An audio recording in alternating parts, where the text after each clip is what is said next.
Aloha Aina, and welcome to Voices of Truth One-on-One with Hawaii's Future, brought to you by the Kiwane Foundation. I'm Ehuke Kahu Cardwell, and here we are today on the windward side of Oahu.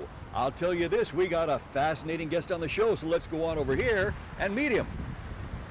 Ramsey. Aloha. Aloha. Aloha. Good to see you. How are you? Hi, Kai. Ramsey Yeah. Tom, did I say your name right? Yes, you did. Thank you. Wonderful. And tell us where we are right now. This is beautiful out here today. Yeah, this is known as the Kaiwi Coastline. This is a state park. It's in East Honolulu, and it's kind of like the one place you can come to get away from everything and yet still be close to everything. Wow. You know? I see what you mean. It's very peaceful Oh, here. it really is. Beautiful. Yeah. Beautiful. It's a spot that I like to come to every now and then just to kind of clear my head. You know? Wow. Yeah. Wow. Well, Ramsey, we wanted to have you on the show today because we want to talk about something that's a part of the Hawaiian culture that is very rarely talked about, and that is the art of lua, and that is the Hawaiian martial arts, yes?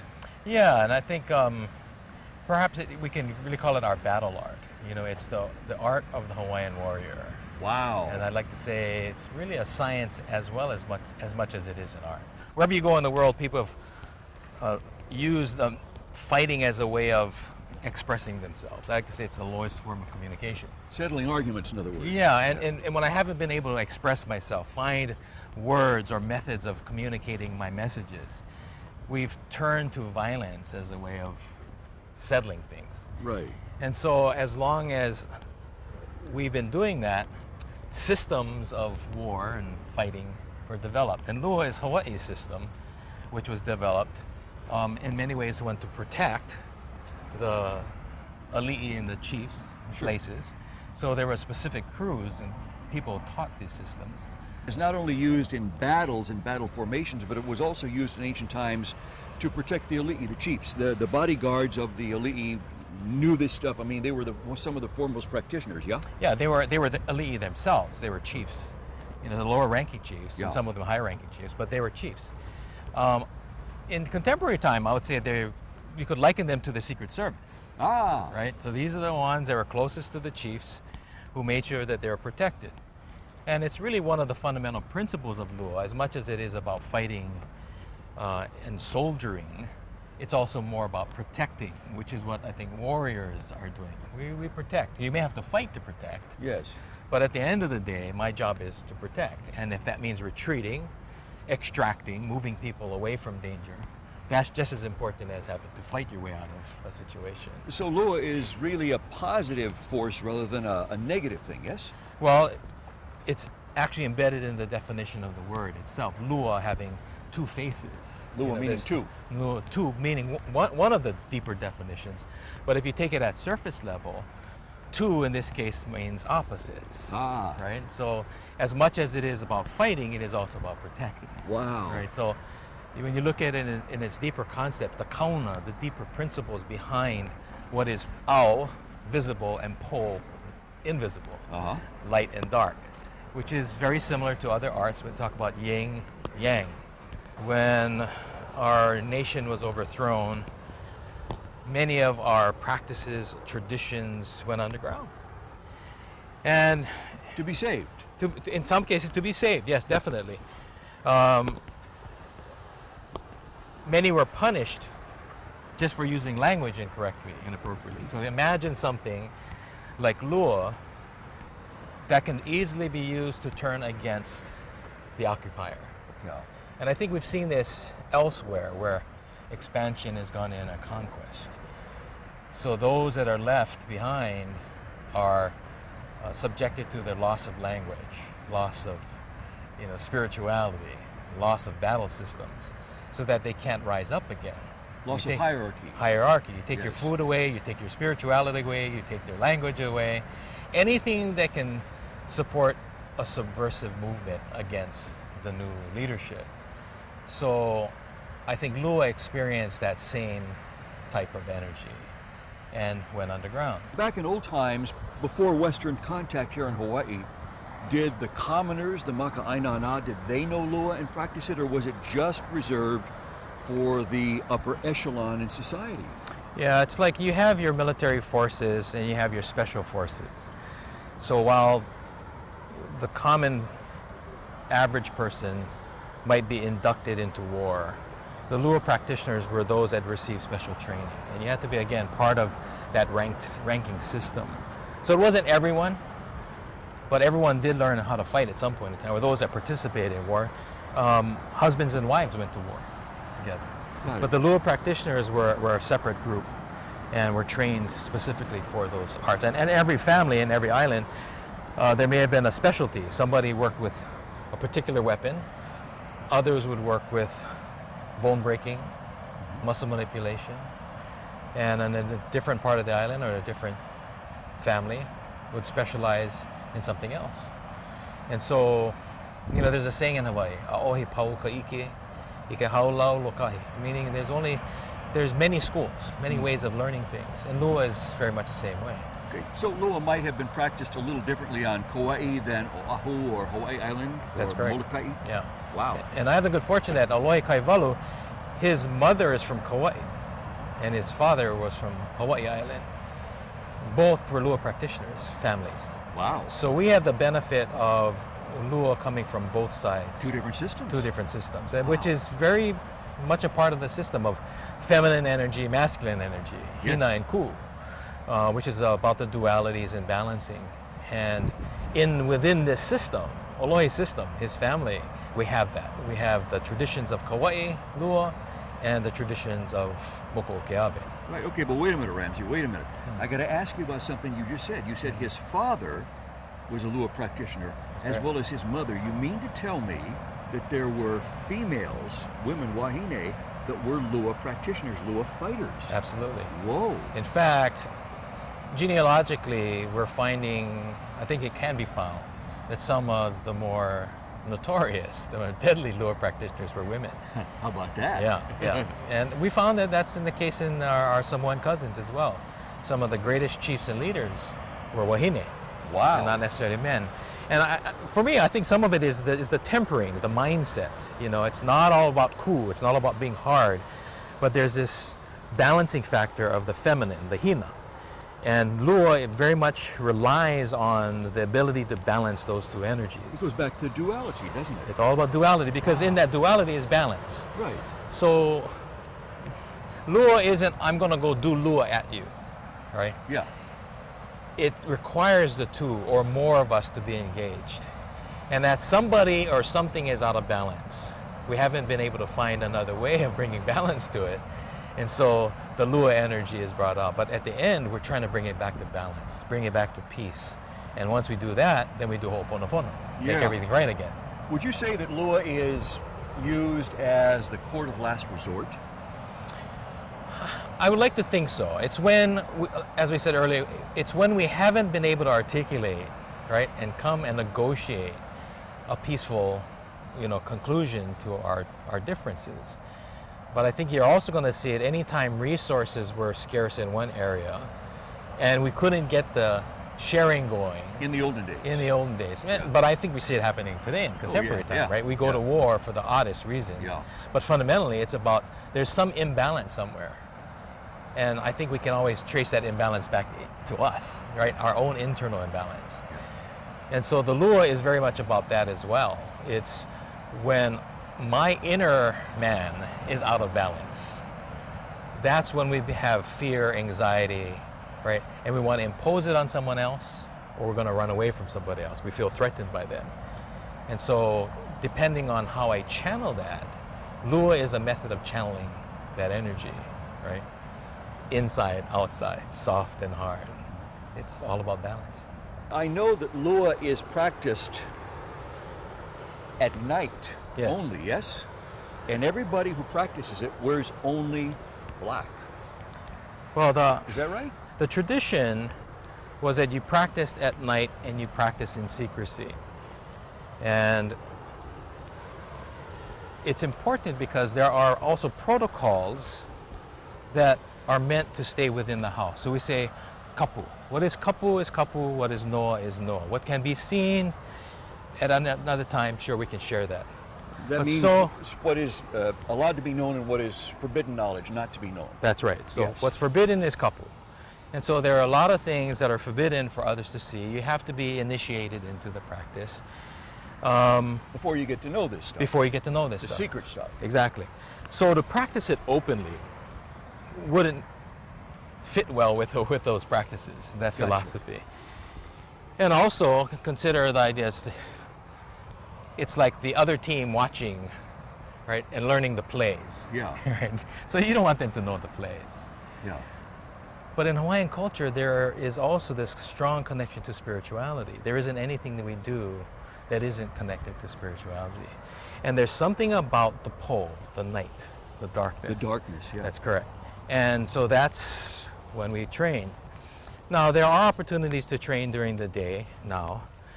Many of the traditions or kapu that were practiced in the past, we aren't as disciplined. We're living in a more secular society.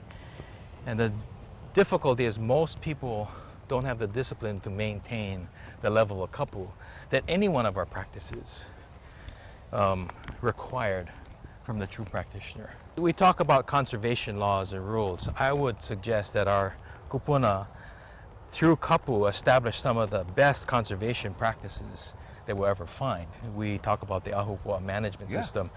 Most people still see that Ahupua management system as a land management system. But I would suggest that it was a behavioral management system, tied to kapu, tied to practices, tied to areas. Lua was part of that system as much as Ho'oponopono was, the two sides of the same coin. At the end of the day, our intention is to be in balance with our places and with one another. Yeah. It was all about relationships. And when that relationship is broken, then obviously things are a'olipono, they're not in sync. They're out of balance. They're out of balance. So Lua was a way of bringing things back to balance. And so we keep going back to those meanings, those deeper meanings, the kauna and even the huna, what's hidden inside the name, the word and the practice. So therefore, philosophically, we translate that to physical. We practice in the hidden space, Wow. which is nighttime. So, Ramsey, what I hear you saying is that everything, not just Lua, but everything in the Hawaiian culture is interconnected to draw you back to that balance, yeah? That's correct. I would be hard-pressed to find any practice that was not connected to something else, Yeah. primarily because everyone relied on one another. This was about interdependence. Because you had to, it's an island. It's an island. Yeah. And unlike TV shows today that edify throwing people off islands, you know, we have this saying about an island is a canoe and a canoe is an island. He wa'a, he moku, he moku, he wa'a. Well, that concept says you don't throw people off a canoe. They can jump if they want to, Yes. but we're not going to throw you off the canoe. So even if you did something badly, we want to punish the behavior or retrain the behavior, but we have to aloha the person because we need you. You don't get rid of the person, you modify the That's behavior correct. of the person. Yeah, it's not in our best interest to throw you off the To get canoe rid of you, yeah. when we need all hands. Yeah. And so in a community where the resources are critical, hands are critical, the human resource, we have to make sure that everyone's in alignment. So interesting enough, I think Lua is a practice of realignment.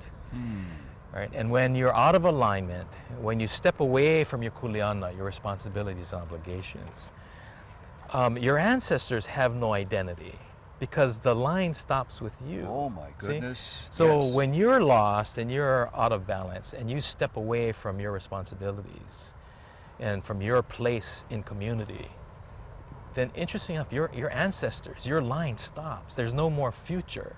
You're being irresponsible to the people behind you, your ancestors, as well as those that come before you, your progeny, your children and their children and their children. That's correct, because everything that they've done, good, bad, or indifferent, we own that. Wow. And they've created that space, and we're now standing at the end of the line, and we've just followed their footsteps.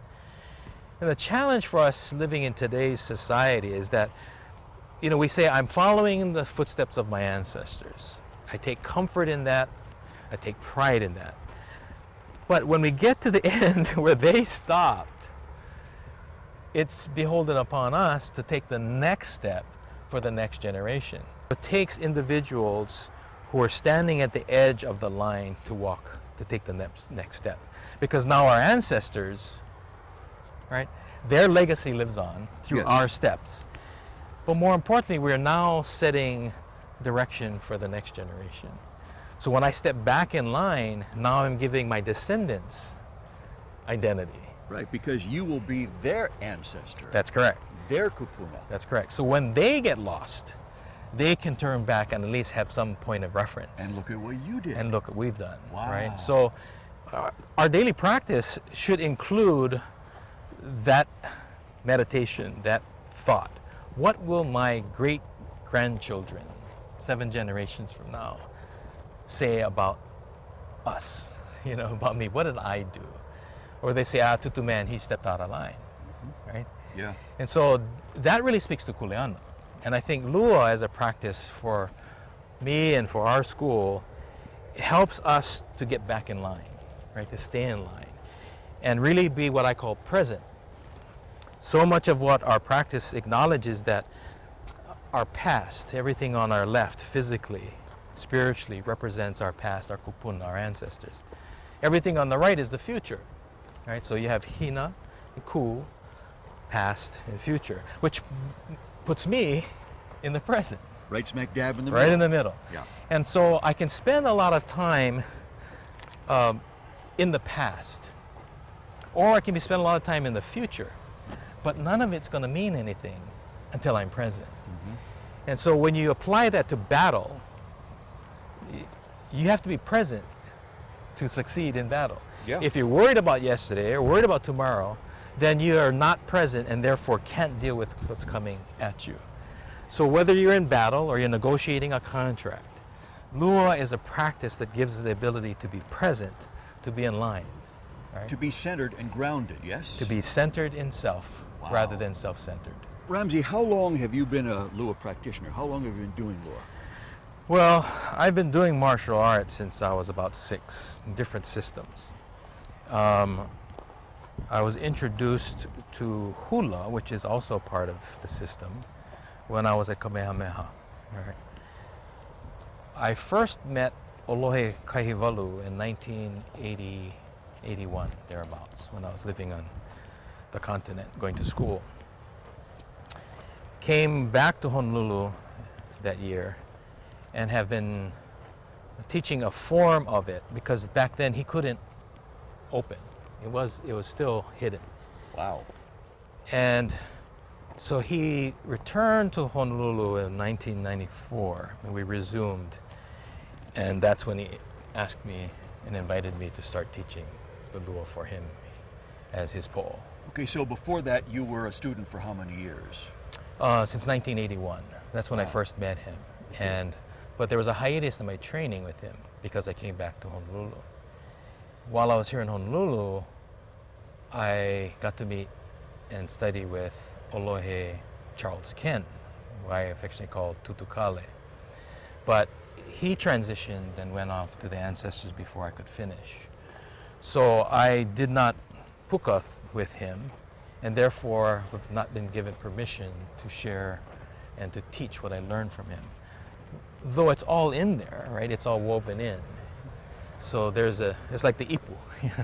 It's the container that holds everything in. So he was largely responsible for establishing a lot of the healing side of the art, the mechanics, the sports medicine.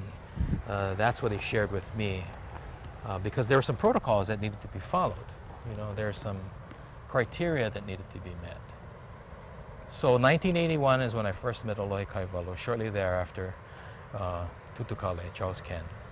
And then 1994 is when Olohe came back and we officially opened the teaching.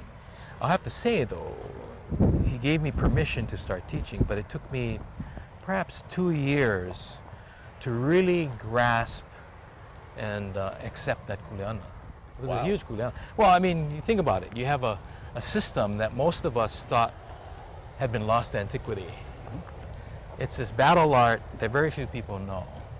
I mean, how does one just all of a sudden open the doors, hey, come and learn Lua today, and let me teach you how to break a bone, right? Yeah. You don't do that. You don't do that. I mean, you wouldn't do it even if it was an ongoing practice. So to be handed and invited given the kuleana is one thing, but now it's the commitment. This is the other part of our culture, is that when you speak words, there's a commitment behind it. So if you say, I'm going to teach it, then you better teach it. You better really know what you're doing. And more importantly, there is so much more than just the mechanics, right? There is the spirit, the mind, the heart, all of which has to be tempered. So there are a lot of people who know technical skills of any particular art, but to be well-rounded in all the other parts of it, which is the philosophy, the history, the culture, the healing, that was important. And so, interesting enough, Olohe Kaivalu didn't really come back into my life or me into his life until some of that training, that experience had already been shared with me. So from the time I got back in '81, I had all these other kupuna who then took me in and began to share with me these other components. Ho'oponopono, philosophy of thought, spiritual thinking, language, as well as the physical healing, la'au, lapa'au, and again, ho'oponopono being the spiritual. So there was a tempering going on. So before a refining. A refining, yes. Right. Wow. And so by the time Olohe said, okay, you can now break, right, which is a significant metaphor, the other parts had already had time to, simmer. And so there was a spiritual tempering as well as a physical tempering, which I would probably attribute to why I had so much pilikia, so much difficulty when the opportunity was given to me. And it took some time to really come to grasp with that, because it's a big responsibility. Anybody that has the capability of taking another person's their life from them, you don't take that lightly. Right. This isn't a sport. Our lua has not become a sport where you can just walk into any dojo or school and sign up and start learning. You're not going to see tournaments. You're not going to see other things. We have cultural sharing that goes on. There are different events throughout the year, but it's not in large where the public can come in and just participate, right? Because of that responsibility, And I think it's the same for many of our cultural practices. Many of our kupuna have gone on to the ancestors, taking it with them, their information, their ike, their mana'o, because they hadn't found the right vessels, the right places where they could impart that knowledge. And so I'm grateful that Olohe Kaivalu and some of these other kupuna felt comfortable enough to share their mana'o with me.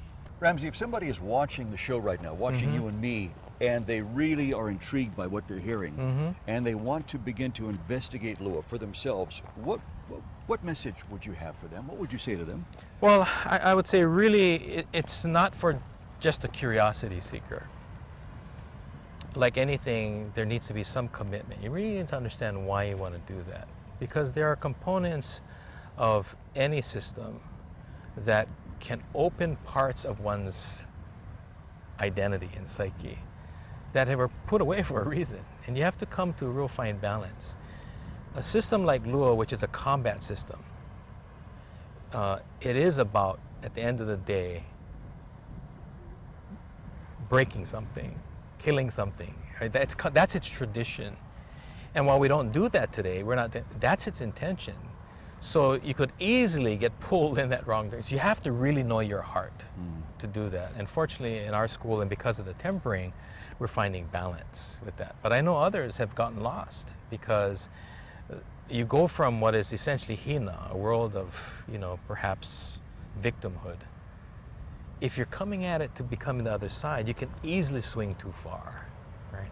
So question yourself, why do you want to learn this? From one extreme to the other. From one extreme to the other. And I've seen it happen. And not just in our art, but other arts, where someone has found a method of finding balance again, but they don't know where to end. They're so hungry that they just keep on moving. And so understanding that Lua is about balance is really critical. And so I would recommend that someone really take a lot of time, talk to a lot of people, and test themselves, really test themselves to decide, is this really what I want to learn? And why am I learning it? And is this the right thing for me to achieve what it is I'm trying to achieve? Wow. Yeah. Wow. Yeah, it's not something you take lightly. Wow. And like one character said in a movie a long time ago, it's not bad students, it's bad teachers. So always find a good teacher. Find a good guide. Wow. And that's where we're going to have to leave it. Ramsey, mahalo for being here with us today and telling us about Lua. It's fascinating, and again, mahalo for being on Voices of Truth. Thank you. And to our viewers, mahalo to you for joining us here in this beautiful part of Oahu and our conversation with Ramsey Tom about Lua. And remember, you can watch Voices of Truth on the web 24/7 at voicesoftruthtv.com, and you can like Voices of Truth on Facebook. I'm Ehu Kekahu Cardwell with the Kiwane Foundation, and until next time, ahui ho!